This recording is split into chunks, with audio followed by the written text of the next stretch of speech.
Now, I wanted to point out that Kc and Kp are related, and this may look familiar to you based on some of the work you've done before, but we know that PV equals nRT, right? We know that ideal gas law, and I rearranged it to look like this, but that's actually this.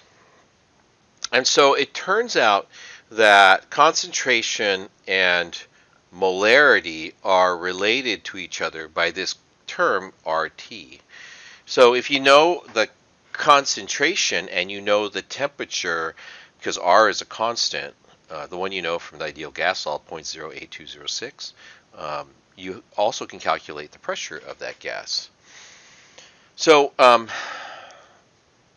me show you how this will work out for this uh, calculation, and then we'll sort of boil it down to a general equation for calculating uh, Kc from Kp and vice versa. It's just based on factors of RT. So if I have this expression and I wanted to write it as, let's say, a Kp, right? So Kp would be equal to, and I'm not going to use brackets or p's. I'm just going to, well, actually I will. I'll write p's. P of C and then P of D squared, because that's the product. And then let's say it's P of A times P of B cubed. So this, right, these are all gases in the way I'm doing this problem. So I can rewrite all of these as, for example, for C, I can rewrite C as the concentration of C times RT. So it's going to be concentration of C times RT. And then it's going to be the concentration of D times RT. But that one is to the second power, so it's like that. Okay. On the denominator, I'm going to have the pressure of A, so it'll be concentration of A times RT. And then I'll have the concentration of B times RT. But to the third power. So if I simplify this out, and maybe you can see how this works, right? This is going to cancel with this. And then what I'll have is concentration of C over the concentration of A. And then the D is going to be like this, but it'll be squared times RT squared. Well, I'm going to write that in a second. And then I have the concentration of B cubed. Now the top part is RT squared and RT cubed. And this will cancel with all of these except for one. So what I'm ending up with here is I'm ending up with this times 1 over RT, or RT to the minus 1. So I'm writing it like this. Kp is equal to, and what is this, right? If you look at that, it's the concentration of C times the concentration of D squared times the concentration, divided by the concentration of A times the concentration of B cubed.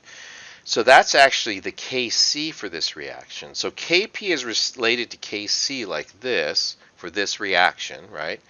Times RT to the minus 1.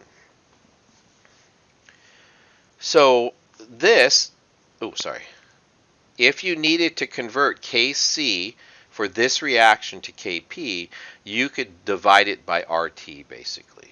But there's a general way that Kc's and Kp's are related to each other, and it's this. Notice that there's 3 gas molecules here, so this is 3, and this is 4 gas molecules here, so this is 4, right? So if I say delta N, which is always, delta is always products minus reactants, or final minus initial, is 3 minus 4. That's the minus 1, right? This is what that is. This is the RT to the minus 1, because these coefficients will be multiplied and then they'll be canceled out. And so since I have more gases on the left, it becomes a negative. It ends up being divided by. But if I had more gases on the right, it would be a positive value. So the general expression then is for all reactions, this is just for this one reaction, is that Kp is equal to Kc times RT to the delta N, like that. And that's actually what was on the next slide. I didn't mean to go to it. That's actually what's on the next slide here. This is the general relationship between Kc and Kp. So how might this problem, right, this kind of calculation be used in a problem? So it says you have this reaction, right? And at 900 degrees Celsius, Kc is this value. What is Kp? So what you'll do is you'll say Kp is equal to Kc times RT to the delta N, and then you'll figure out what delta N is here. So here I have 5 moles of gas, and here I have 3 moles of gas. So delta N is equal to minus, well, it's 3 minus 5, which is minus 2, like that.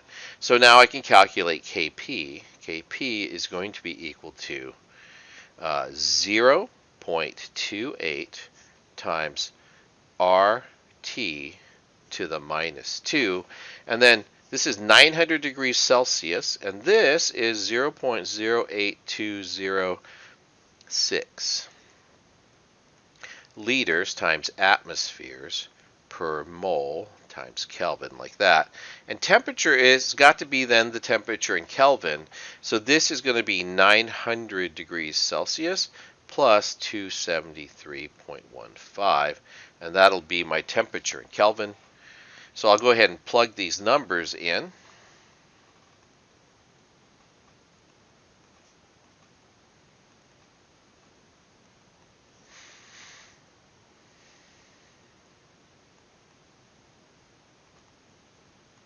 And then the temperature is, hang on, let me figure out what that is real quick. Get my calculator out. It's 900 plus 273, and I could have probably done that in my head. I always use the 1.5, and this problem doesn't matter. It's 1173.15. I'll just leave it as 1173 Kelvin. So, and that's, this quantity is to the minus 2 power. And when you do that calculation, you end up getting that Kp, should have started over here somewhere, is going to be equal to 3.0 times 10 to the minus 5th. Like that. Okay, so that's the general relationship and how you use the general relationship between Kc and Kp.